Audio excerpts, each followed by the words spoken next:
Welcome, everybody, back to another edition of Warm Weather Fans, the Sun Belt podcast. My name is Brian Stone, joined as always by Zeke Palermo. And this week we have a special guest, Appalachian State fan, Aikman Chambers.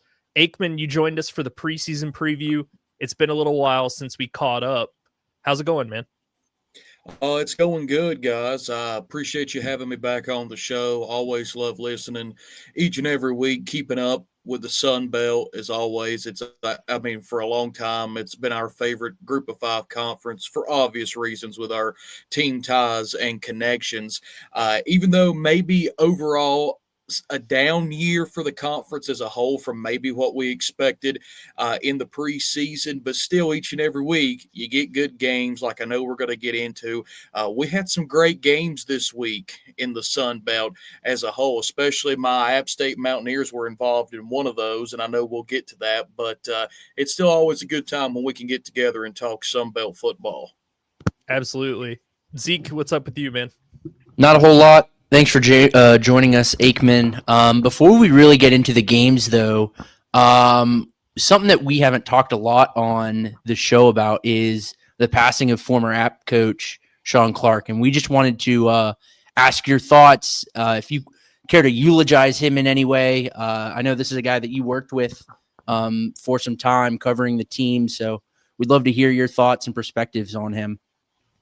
I tell you, I have told this in a couple different interviews I've done since Coach Clark passed away a few weeks ago.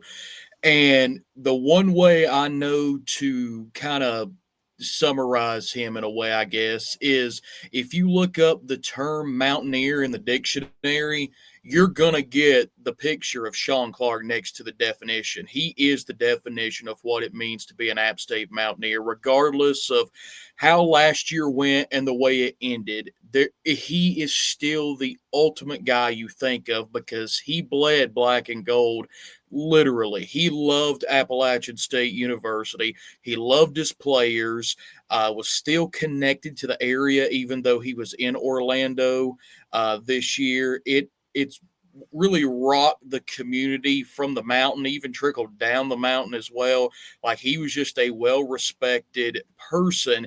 And a lot of people, obviously they had their differences over the last couple years with some of the fan base, but that's just because people that is so used to seeing this program win, they don't take sub 500 and barely 500 seasons very well. You guys know that as good and well as anybody. But one thing you can never question is the love he had for his players, his fellow coaches. Look at the impact that you saw of all the different coaches in all these different places that were saying wonderful things about Coach Clark and the impact he had. And a lot of players on this current team was recruited by Coach Clark in some way, shape, or form. So, it's an awful thing. We continue to pray for his wife and his kids as they have to go through life now without their rock and him for their family. But man, they been wearing the number 61 helmet sticker on their back. They had a 61 painted on the heel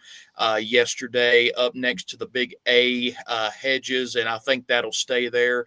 I hope as time comes, because a lot of people don't remember this, Shawn Clark was an All-American tackle when he was at Appalachian. So I hope that maybe nobody wears 61 again. Let's just go ahead and retire that number for App State simply because he meant so much to this school and this program. And you're going to be hard. Jerry Moore and Shawn Clark are the two guys. I know Satterfield and Drinkowitz, but when it comes to guys that were all App State for so long, you're not going to get two guys more than Jerry Moore and Shawn Clark. Yeah, absolutely. And obviously everybody was shocked when they heard the news. You texted me. I think you were like the first person that I saw say anything about it. Like there were people online that were like, I don't know, it's like unsubstantiated like rumors, like who knows. And then you pretty much texted me and was like, yeah, this happened. And I was like, I couldn't believe it. Because again, the guy was just coaching in the Sun Belt like 12 months ago. Not to mention the O-line coach a couple weeks prior at UCF. So I mean, it's just like it happened so fast, and it's one of those things, man, that Coach Clark was one of those people. He would always go out of his way to talk to you, and he would joke back and forth, would cut up with you. One of the last time I got to interview him last year before the season started, we talked NFL, we talked obviously about app, but he was just so good at making you feel valued in a conversation. It's one of those things Coach Clark did so well, and he is dearly missed in this App State community. Well, speaking of App State, we can start off with their victory over Oregon State 27-23. Aikman, I'm going to go ahead and say I didn't watch every snap of this game because I knew you would be on top of it. So, and it kind of the JMU Georgia State game was the same for Zeke. Like I knew he would be all over it. So I was more kind of just flipping back and forth between games or like who was close to scoring, things like that. I want you to give me your overall thoughts, but really quick, what did you think of JJ Cole's kind of first complete game starting at quarterback? We had gotten an email from an App State listener like weeks prior when they lost to Southern Miss and was like, yeah, a lot of us think that JJ Cole is a better quarterback and a better fit for the team than AJ Swan is. And Swan had gotten turnover prone in those two losses that they had. So what was your overall kind of impressions of Cole in week one or his first start? I'm going to be honest.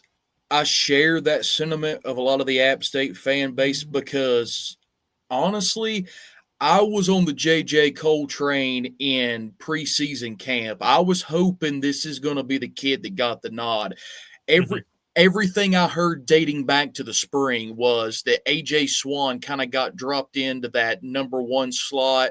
And even though it was a competition, how much of a competition was it really? It was almost like, look, Swan's going to be kept in house at first on that depth chart. And I really didn't think there was any way that was going to change regardless of how things were going. I think they had made up their mind relatively early that Swan was going to be the starter, but I was always intrigued by JJ Cole, not just because of that, that 6'7" frame that he brings to the table, but I just thought he was the more mobile option. AJ Swan, not super mobile outside the pocket. And with this offensive line, maybe not to where the offensive lines in years past for App State has been, I felt like a quarterback that could bring a little bit more mobility to the table would be more beneficial for this offense. Honestly, to me, J.J. Cole in his first start yesterday, I thought at times we kind of got into this groove of wanting to pass too much. You got to remember, Rashad Dubinion was fourth in the nation in rushing coming into this game yesterday, and we got up 17-0, and then it's almost like we kind of went into this little bit of an air raid mentality, which we have done in multiple games now this year, where the running game just kind of gets abandoned in the play calling.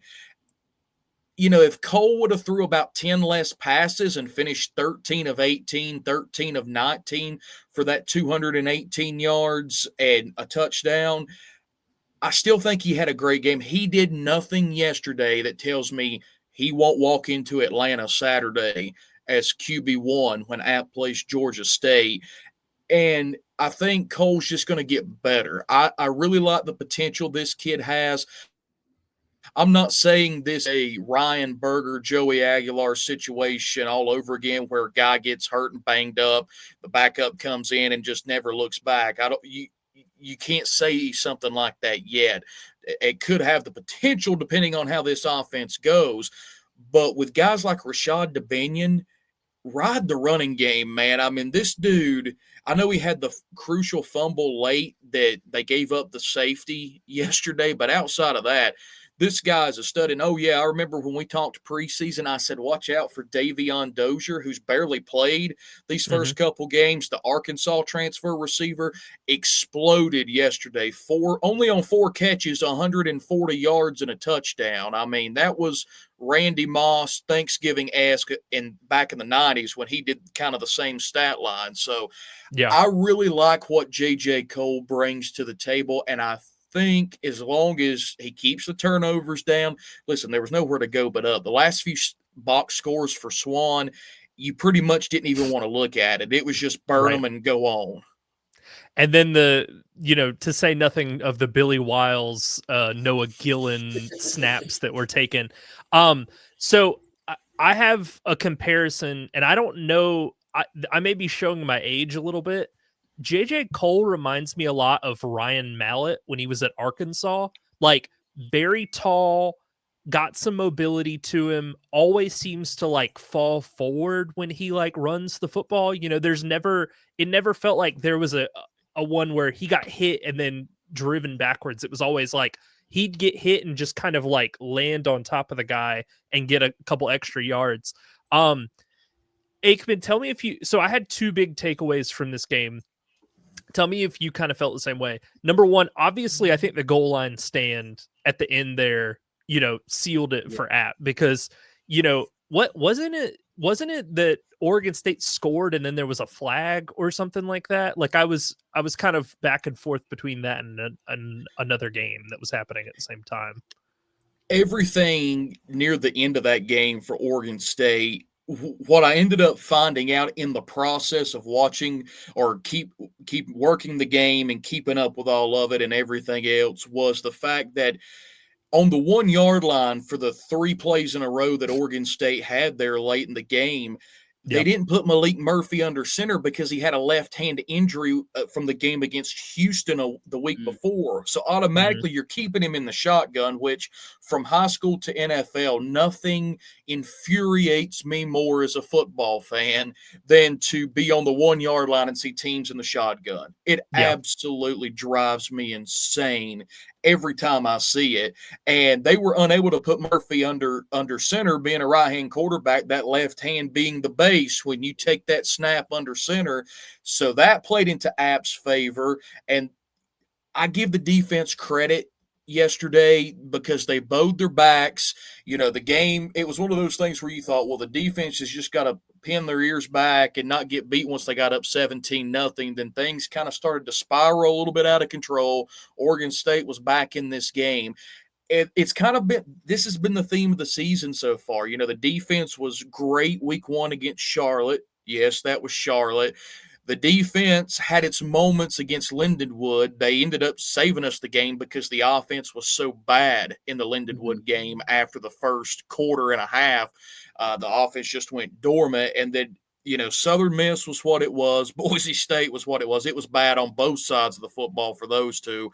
The defense did what they needed to do this week because yes, the offense did good things, but the defense is really what sealed this game. And without those 2 big defensive stands late in that fourth quarter, the offense had kind of slowed down through the second half. And the defense really decided, okay, we're going to put this game away. Sure. I wanted to ask your thoughts on this, Aikman. Just through 5 games, I mean, you're a half a season now, pretty much through the first year with Dowell Loggins. How do you feel? Because I think what Brian and I have said in previous weeks is that it could be better, it could be worse, but the real kicker is this is supposed to be an offensive guy, and we're leaving a lot of points on the table here at Oregon State, Lindenwood, Boise State. There's been a lot of points left on the table. Southern Miss. So what's kind of your take through these first 5 games? It's one of those things, I think, in a lot of ways that the fan base has been left wanting to see more. I think people thought with some of the Power 4 talent that was able to come to this team out of the portal, I think people expected more offensively than what we've gotten. And I'll be honest, when it's been bad, it's been really bad. I mean, you look Boise State, Southern Miss, even Lindenwood. I mean, even though that game was a win, I don't think I've ever walked away from a game that felt as much like a loss out of a win as that Lindenwood game was. I'll be honest with you. And that's why these next 2 weeks, you got Old Dominion in 3 weeks. So, and they seem to be the class of the conference right now, just my opinion. And you have no excuses going to Atlanta next week and then Coastal Carolina coming to Boone the week after. If you want to keep your head above water, and if you're Dowell Loggins, you've got to perform these next 2 weeks because it's really going to the season, you got to win these next two that you're going to be favored to win. If you slip up and go 1-1 with Old Dominion come knocking on the door, and then it's a Boise State or a Southern Miss performance all over again, the ship's going to point south. I can promise you that. It's the nature of it. Now, I wasn't expecting no miraculous 9 or 10 win season. I was not. I thought to 7 wins, maybe knock on the door of 8. We're going to be okay. I don't want to see 6-6. I don't think anybody in the App State fan base wants to see 6-6. I don't know if they want to see 7-5. I think a lot of people wanted to see at least 8 wins, and that's kind of the benchmark. Anything below that, I think people are going to be left underwhelmed in year one, and then that's going to carry over into what could be one of the biggest off seasons for the program, simply because I know it'll just be the second year of its contract, but this fan base has been through some rocky waters the last now 2, if you count this year, going into 3 years. It's been choppy from what they've been used to for, a quarter of a century or over the last 20, 25 years. I know we're not a Pac-12 podcast, but I just felt like I needed to throw this out there. On the Oregon State side, I thought the play that really killed them, other than the goal line stand, was when Murphy threw that interception on 3rd and goal in the 4th quarter, because it's an unnecessary risk. Number one, it's 3rd and goal. Like, just throw it away, kick the field goal. You're down by 6. So if you throw it away and you kick it, then it's 27-24. And on that last series, when they're coming down the field, they don't need to go forward on 4th and score a touchdown to try to take the lead there. They could just kick another field goal and go to overtime. So that was, I mean, to me, I know you mentioned the left hand injury. I thought that was just like a brain fart kind of on his part, where it's like, you don't need to chuck the ball into traffic. There were 5 guys between both teams just standing in a pile. It was almost like a very short Hail Mary that he threw that was literally just up for grabs, and the App State came down with it. But I was like, what if you're the coach, you've got to be like losing your mind on the sideline watching a play like that, because you're like, you're not Patrick Mahomes, my guy. Like, that is not something that we do here. Like, throw the ball away on 3rd down and goal. It will take 3 and be down by 3. I don't know. I just thought that really like stuck in my craw. I just thought it was so crazy to do that.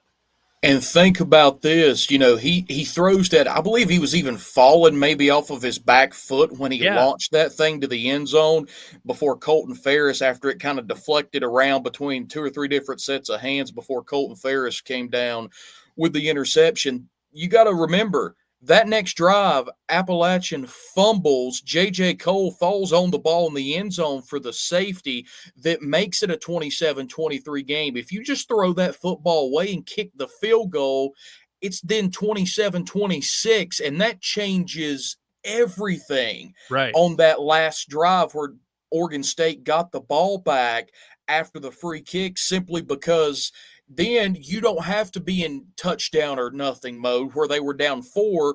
You could have settled and kicked a field goal and possibly won the game. Now, granted, you couldn't. Hindsight's always 20/20. You could not predict the fact that the safety was going to happen, but that'll make you sick even more knowing the safety came. That was 2 free points that could have added on, and instead of 27-24, you would have been sitting in a 27-26 game.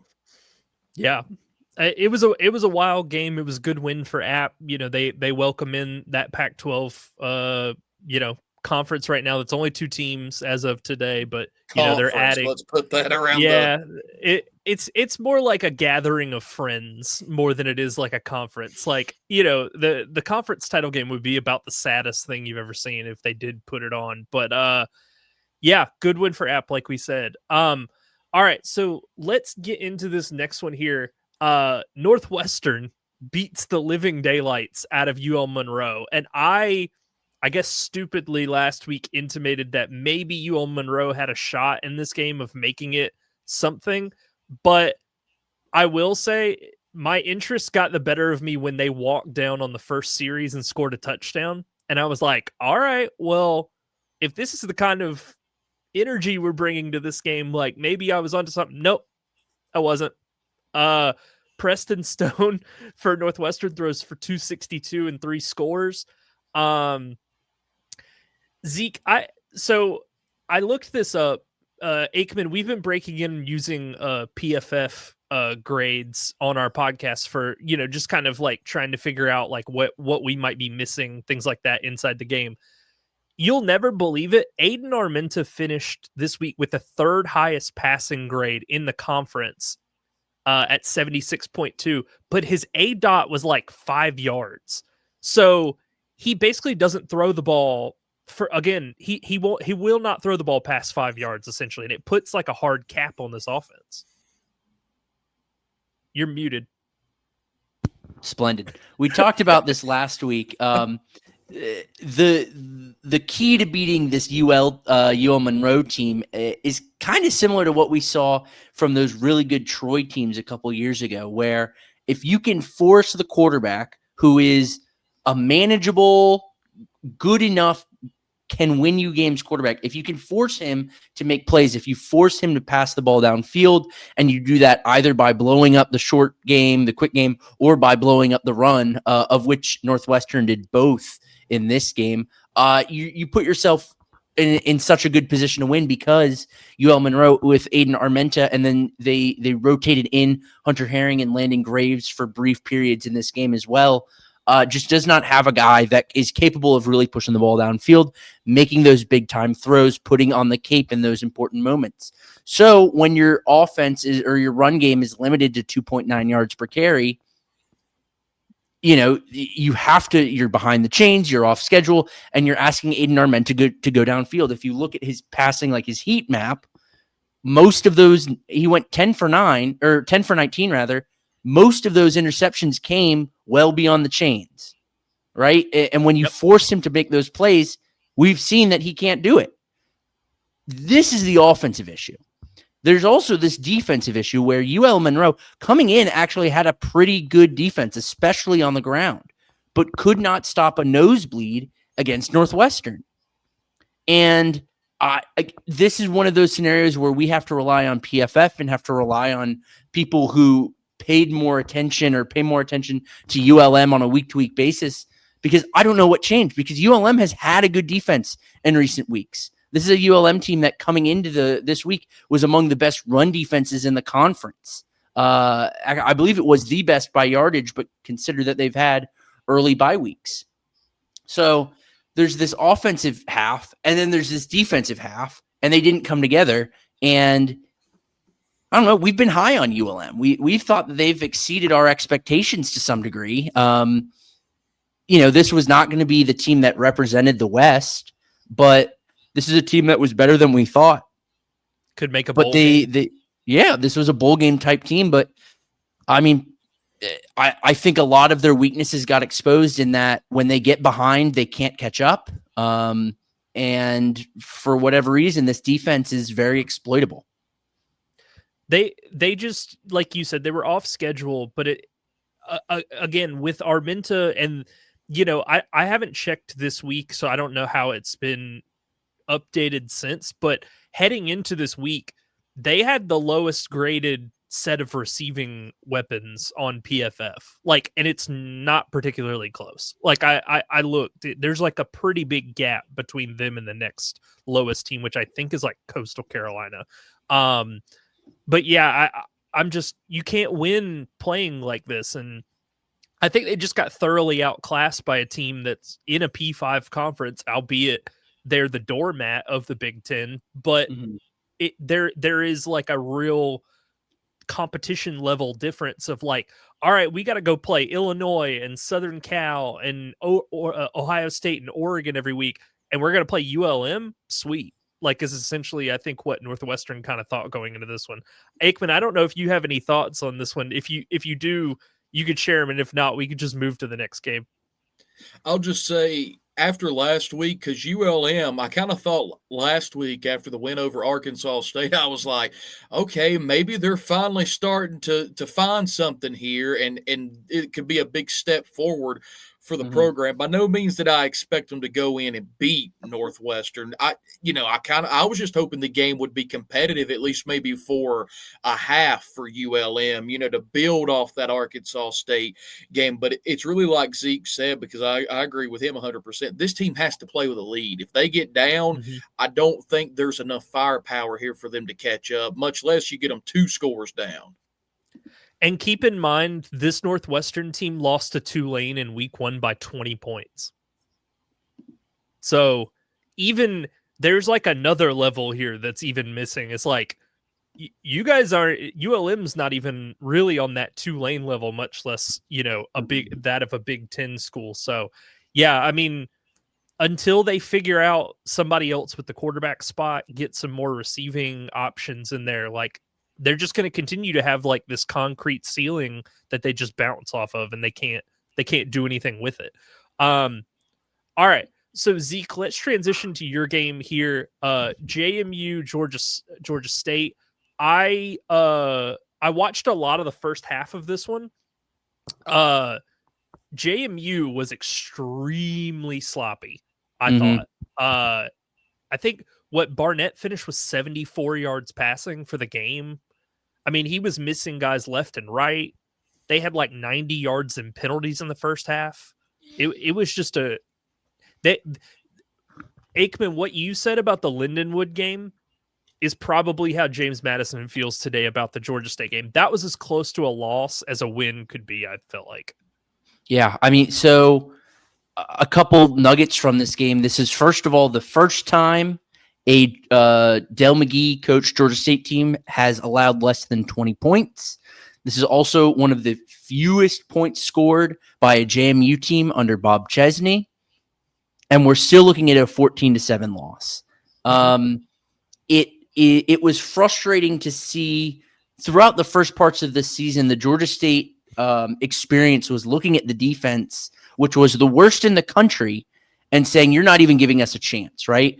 Sure, we're not running the ball like we have in previous years. Sure, we're still doing this flip-flop thing at quarterback that even JMU has finally figured out how to move away from with Cameron Brown and TJ Finley.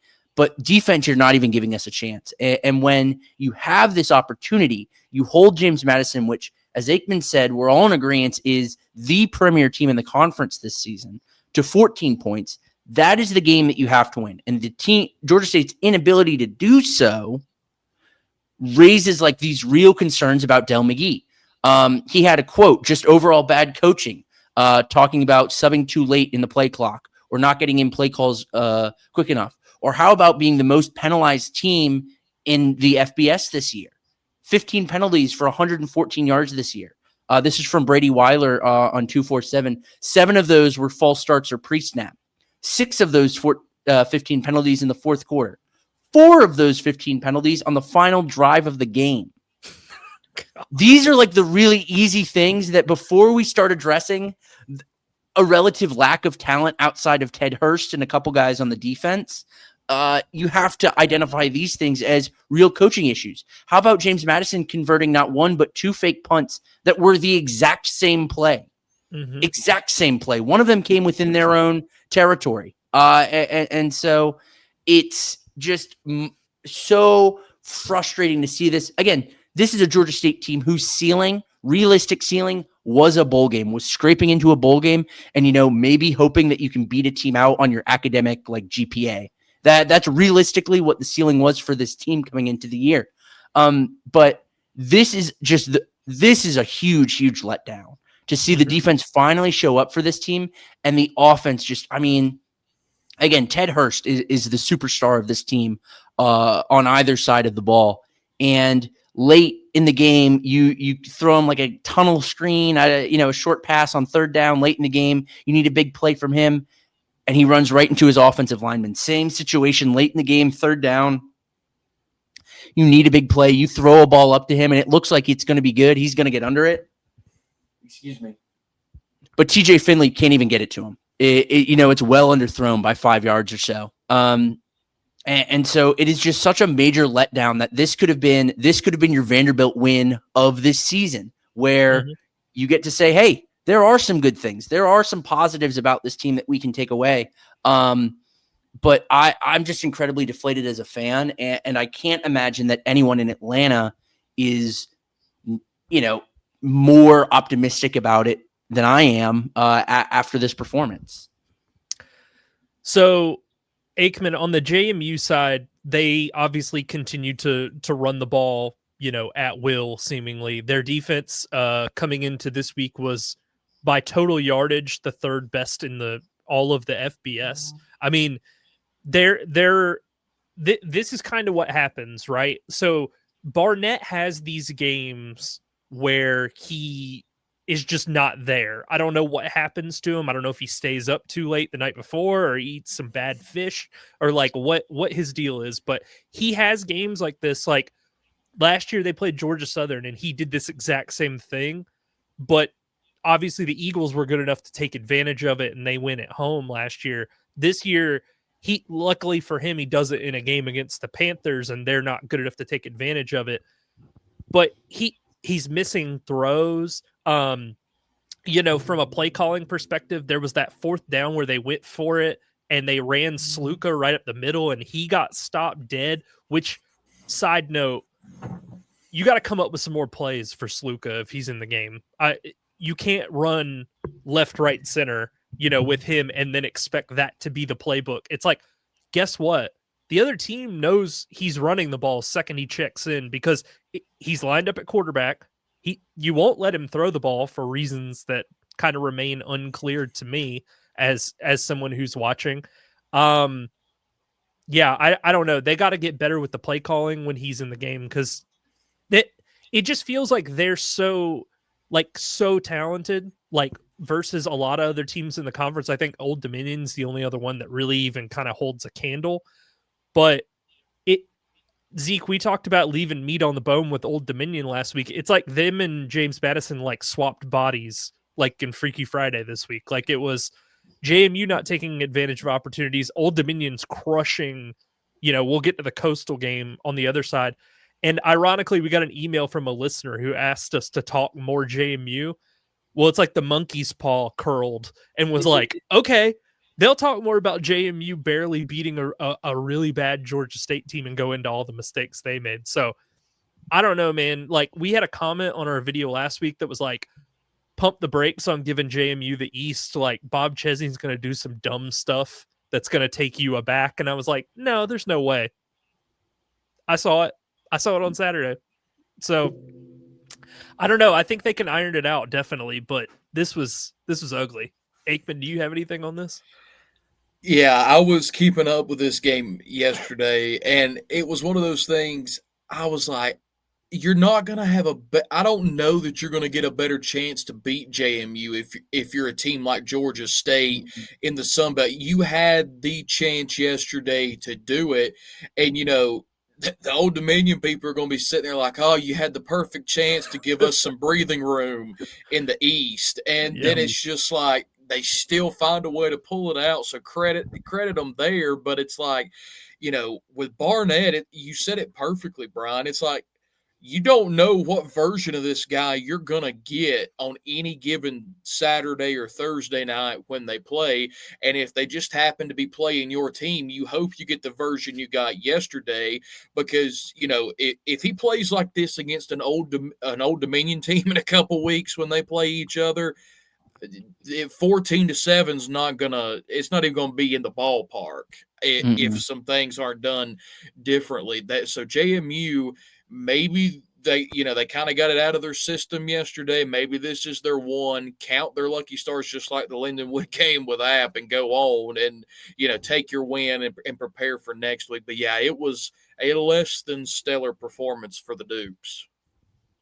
The other thing, too, I've been on the JMU Sports News podcast before, so shout out to them. They were talking on Twitter after this game a lot about how Barnett's home road splits are pretty bad.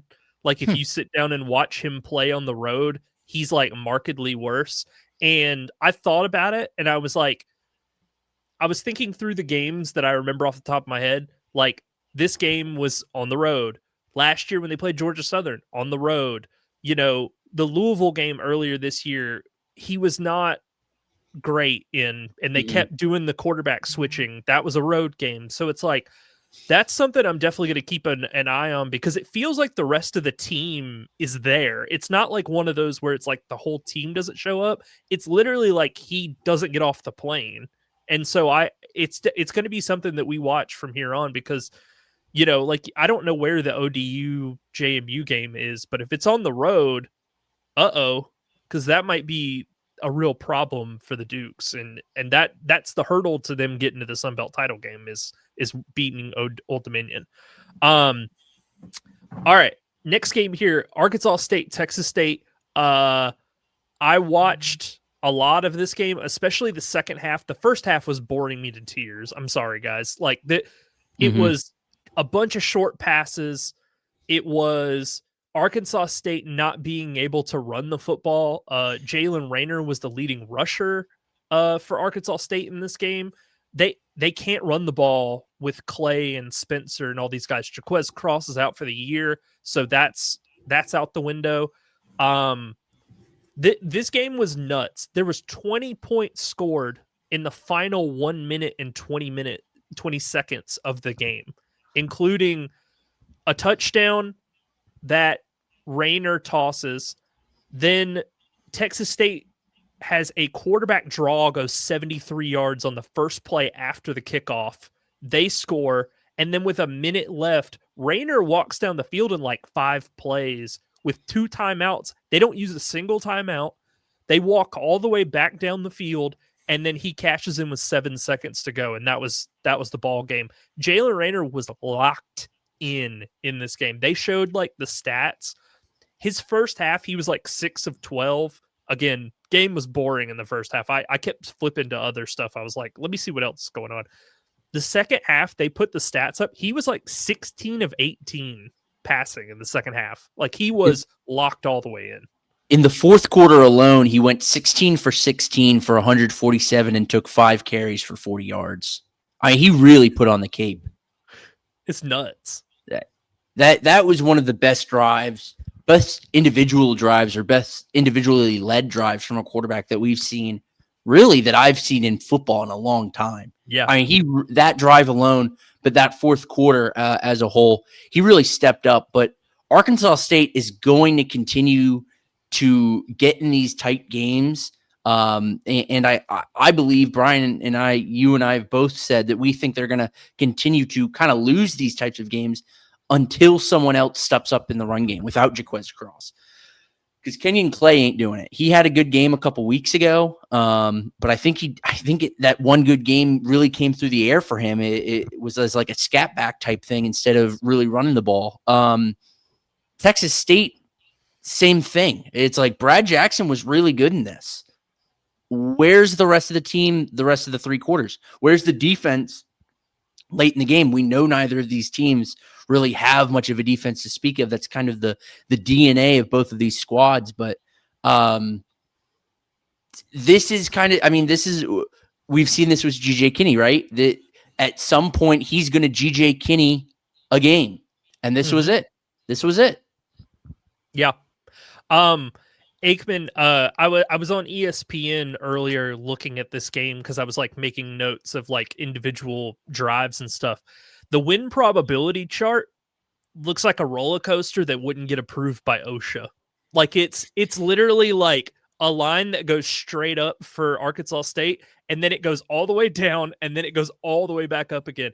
It was nuts. And I agree with Zeke. There's something with GJ Kinney where when he gets mentioned for these openings, like I think Oklahoma State, someone asked him about in a press conference, like these openings that are coming, available for like P5s, he's going to have games like this, and it's going to drive, if he gets that level of job, it's going to drive fans of the team nuts, because he's got games where they have a mental lapse or something at the end, or the effort just doesn't, or the play calling doesn't seem to be there. There have been games where 2 years ago he was like in this weird beef with TJ Finley and like took him out at halftime when he wasn't hurt and like not really playing that poorly, and they lose. There's just weird stuff with him all the way around, I feel like. Literally, for Arkansas State, I mean, Jalen Rayner, like Zeke said, he put on the Superman cape. You take Jalen Rayner away from this game, it's not even close. Like Yeah. nobody else has a pulse. I mean, you look at the Arkansas State box score, and it's like you might as well not pay attention to anybody else but Jalen Rayner because he's the only one. I mean, if he could have caught the passes throwing to himself, Yeah. he probably would have way to do it pretty much. I mean, he can take them as far as Arkansas State's going to go. It's just you don't know what you're going to get with this team. It's like you said, you get the mental lapses, you get you go from losing to Monroe like you did to winning a game like this against Texas State. And it's just like, okay, Jonesboro is its own unique roller coaster this season, which is the case, I think, for a lot of Sunbelt cities this year. It's almost like you can pick out a handful of teams, App State included in that. Everybody's just on this weird roller coaster ride this year. Mm-hmm. Yeah. I will say I add this. Jalen Rayner finished this week with the highest PFF rushing grade in the conference of anybody, including running backs. His grade was at 85. So it really shows, there are a couple of guys in this conference that can do this. There's like Braylon Braxton, there's Colton Joseph, there's Jalen Rayner, although Jalen Rayner's defense is so much worse than the other two guys. Like, I don't really blame him when they end up blowing a game because I'm like, what can you do? Like, you going to ask him to play corner next, like to figure it out? Like, I truly don't know. But yeah, this was a great win for them. This also was one of the reasons why I was very, very hesitant on Texas State's over under before the season was like 7.5. And I was like, no, because there's going to be games like this in there. And that's the thing that they don't factor in is like, what about the game against Arkansas State when you let a guy walk down the field in 80 yards in 5 plays and it took him 53 seconds? Like what happened there? So I guess that you can make the argument they're accounting for them, but it just doesn't feel like that. Yeah, I mean, I just want to jump in and continue to bang my drum that we've been banging for at least 3 years now. Jalen Rayner has kept Butch Jones in a job because this Butch Jones stumbled onto him when JT Shrout wasn't cutting it. I don't remember if it was an injury or if JT Shrout really just was that bad in 2023. But since then, it's been this team has only been Jalen Rayner. You get Corey Rucker, who actually showed up this week. We've been missing him the past several weeks. Been a relative non-factor. But without Corey Rucker, without Jaquez Cross, without guys like that over the past several years, I mean, it has only been Jalen Rayner and Butch Jones. When you get bought out, you owe some of that to Jalen Rayner. And you think about this too. There is not a single defensive difference maker from any of these seasons where Jalen Rayner has been starting that I can name off the top of my head.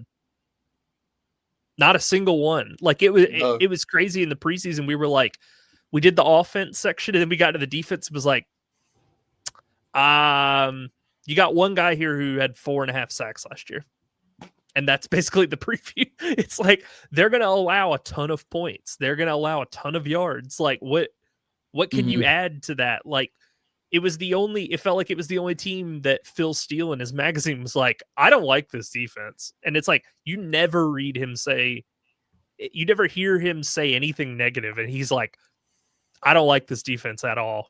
And I was like, wow, that I feel like says a lot. But yeah, this was like the game of the year, I think, in the Sun Belt. This was like one of the best games college football wise that you'll see, I think, this season. Just the way. Yeah, I mean, this was a great game. Yeah. All right. I thought you had something else there, and then you kind of died out. All right, next game here. This will be a quick one. Old Dominion takes Coastal to the woodshed. Aikman, I have one question for you here because Zeke and I have very much been on the criticizing Tim Beck train for a while. Why do you think he's still employed? Do you think it's just as simple as the buyout money that they don't want to pay him, or like, because you can't do anything with this. Like the one win in conference they have is against South Alabama, who now looks like the stone worst team in the Sun Belt. They don't look like they're gonna win a conference game at any point this year. I don't know if they play Georgia State. But why is Tim Beck still employed? Aikman, I give you the floor.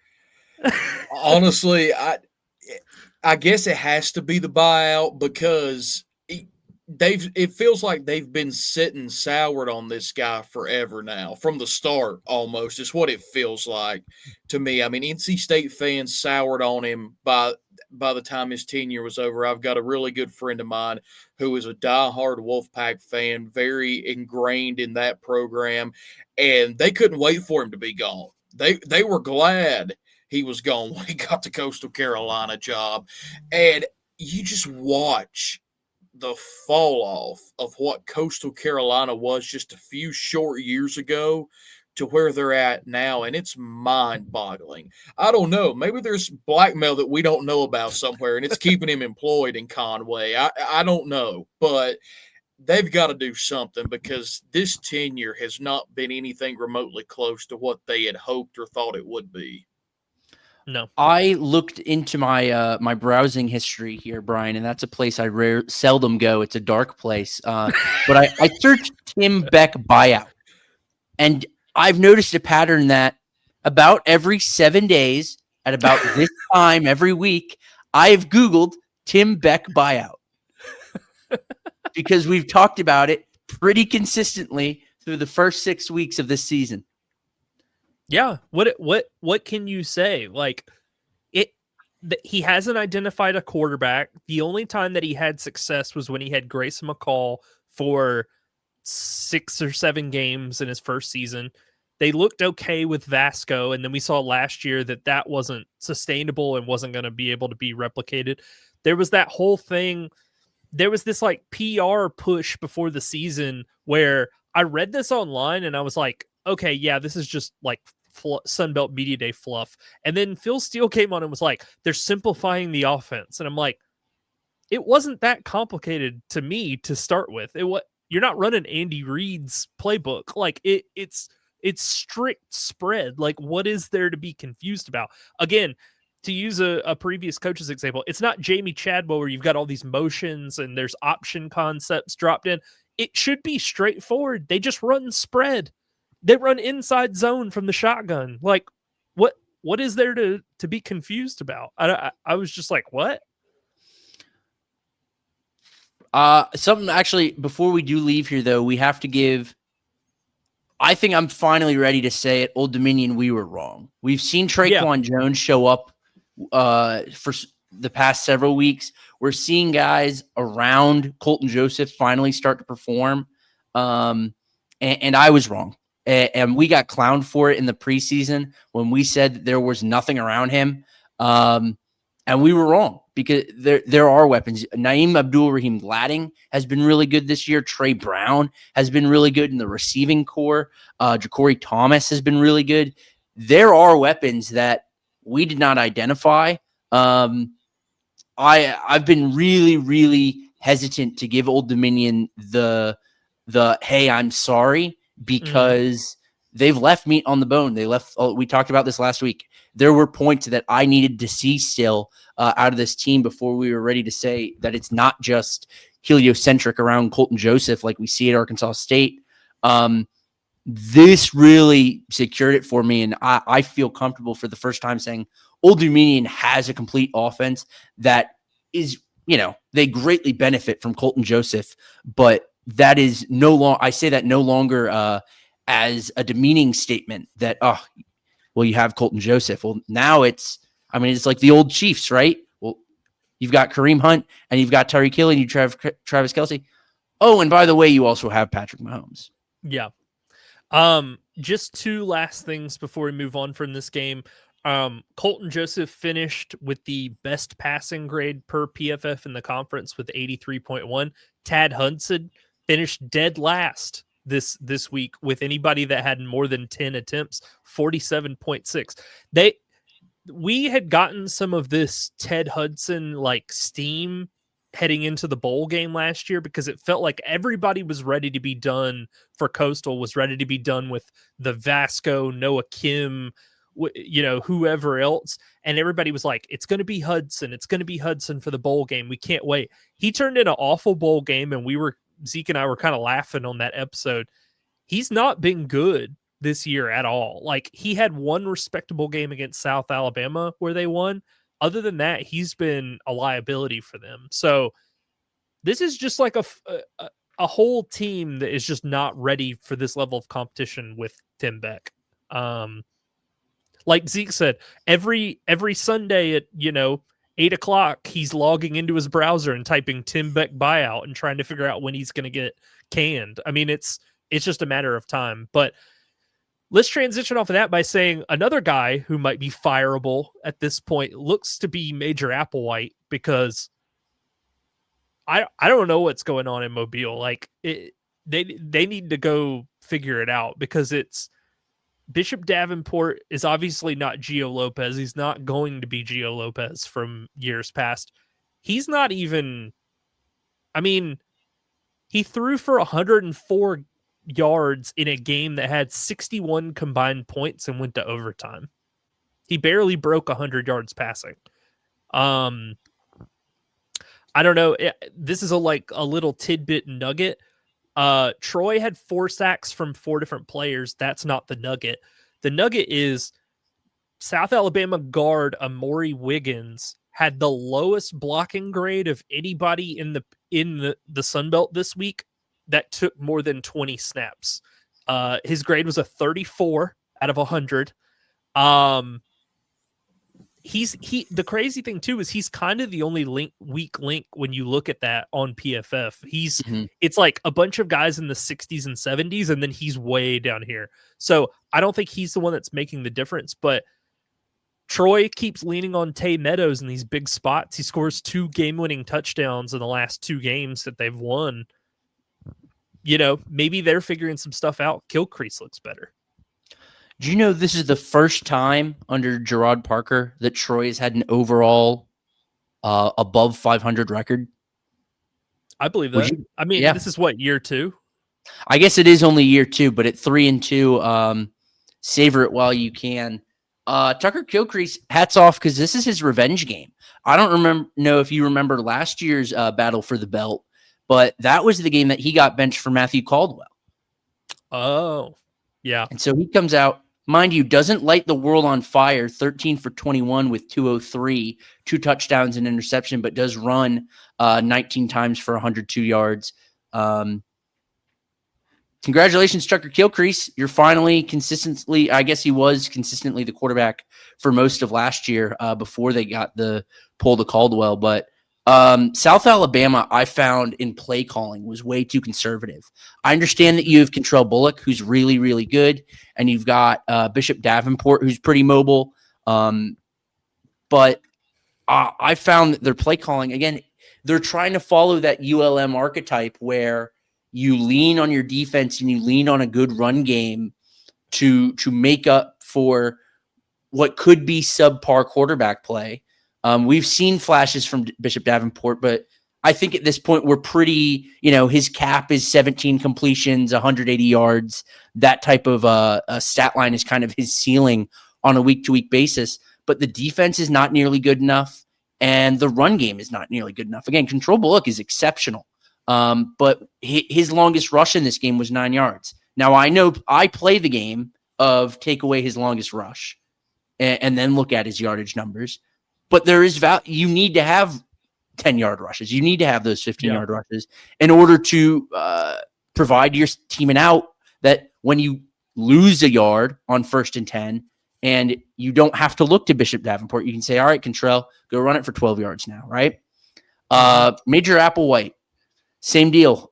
I've not looked it up quite as often, but we're getting, what's his buyout looking like? Mm-hmm. He's obviously not the answer as a coach. I don't know. I don't know what's missing because I thought in spurts last year that Davenport played pretty well. Like he showed up in that bowl game and played fairly well. But this year, I don't know if there's like a change in like scheme or they've lost players or whatnot. But it's like Zeke, it's like what you said, they ran for 214 yards as, between Bullock, Davenport, and Phillips. But if you can't throw it for more than 105 yards, unless you run the triple option like wing T style, that's you can't win at the FBS level throwing for under 105 yards. It just doesn't. There are guys that are throwing for 105 yards in the first quarter of their games. So I mean, I don't know. Aikman, what how do you feel about the way that like what is going to happen with this South Alabama team, you think? Like you think they're going to win like 2 games and then fire Applewhite?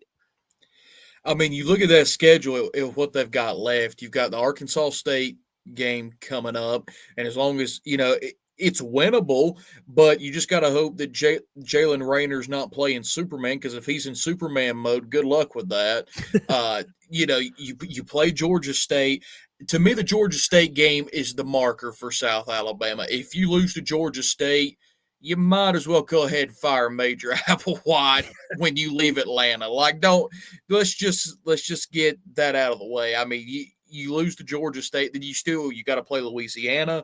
You've got Louisiana Monroe. You've got Southern Miss, Texas State. I mean, 1, maybe 2 wins at best for South Alabama the way they look. The rest of the season, and honestly, 2 wins may be generous at this point with what they have left. I mean, so I didn't expect 1-5. I mean, granted, No. Gio Lopez went on to, I'm going to put quotations again around greener pastures at Carolina, and it got him killed and put on the injury shelf for Max Johnson yesterday. But this team could use Gio Lopez because Gio Lopez wasn't broke. Gio Lopez is not the version people have seen in Chapel Hill. He's a much better quarterback because he was a fit in that South Alabama system with the running back play that South Alabama has as well. It just goes to show you when you take a quarterback of Gio Lopez's ability away from that football team, just how much it changes regardless of who you still have at running back. Yeah. I don't know. It seems like, Tim Beck and Applewhite both have kind of their days numbered here as coaches in the Sun Belt, but that will pretty much do it for this episode where we recap week 6. Aikman, let everybody know where they can find you on socials, and then we'll throw it over to Zeke and I'll close out. Guys, thanks so much again for having me. I really do appreciate it. As always, at Radio Guy AC on Twitter, you can find me there with anything and everything between App State stuff and then my own local high school podcast that I do as well. I share on there. So just follow me. Love interacting with people on there. Love the Sun Belt talk during college football weekends like this. And one thing I will add real quick, because I didn't add it when we were talking about it. Right now, I am solely on the Old Dominion train out of the East. I think they've got enough to, if JMU shows up and plays anywhere close to they did yesterday in 2 weeks, the game will not be close with Old Dominion. Just my opinion. I think Old Dominion has it this year. It may be their year to get it done, because I've thought this from the start of the season. I don't think whoever comes out of the West is going to challenge JMU, Old Dominion, whoever that may be out of the East. Yeah, I feel like whoever wins the East, that was pretty much your Sun Belt championship game. I wish it could kind of be JMU and Old Dominion in the Sun Belt championship game, just because I do feel like it's cut and dry. They are the 2 best teams in this conference right now. But again, thanks again, guys. Love listening every week to you guys, and I really appreciate you having me back on. Yeah, man. Well, thanks for coming on. We always love to hear perspectives of other people, folks that are following teams that we don't follow as closely because at the end of the day, obviously Brian and I have our own teams, although Brian, as we established last week, I think his ship is he's okay missing a couple games now, and I'm getting to that point too with Del McGee. Yeah, you can find me on Twitter at Zeke Palermo, ZekePalermo. Yeah, you can follow the show on Twitter at Warm Weather Fans. You can email the show, warmweatherfans@gmail.com. You can find me on Twitter at Watch the Stone. Zeke, I've got a App State tidbit for you, and I don't even know if Aikman's fully aware of this or not. So that the App State fan forum, Aikman, it's called Joseph's Cabin, right? Yeah. Okay. Aikman, I don't know if you know this. If you, like myself, are a registered user of GSU Fans, the Georgia Southern version, your IP is banned by Joseph's Cabin. You cannot even view past the opening page of the site. Yeah, they've got IP bans in place. If you have an account, they've scraped your IP and added it to a ban list automatically. Because last year I was amazing. I was just trying to figure out what was the deal with the coaching situation after Clark got fired. So I tried to go on you guys' site, and it was like, you are permanently banned. Please leave. Here's a link to Google or whatever. And I was like, oh, okay. Wow. It's amazing what you can accomplish even if you live in the mountains of North Carolina. They still know their way. We're not just, some people like to think we're just sitting on the back deck, with a glass of whiskey and a shotgun and everything else, singing mountain music. And while we may do that for a large portion of our day, we can still get around a computer and know how to do some backdoor stuff. Yeah, I just thought that was so funny when I saw that happen. I've never been to a site that banned me before I ever went there. So that was fun. But yeah, Aikman, as always, great to have you on, man. Thanks for taking the time, and this has been another edition of Warm Weather Fans.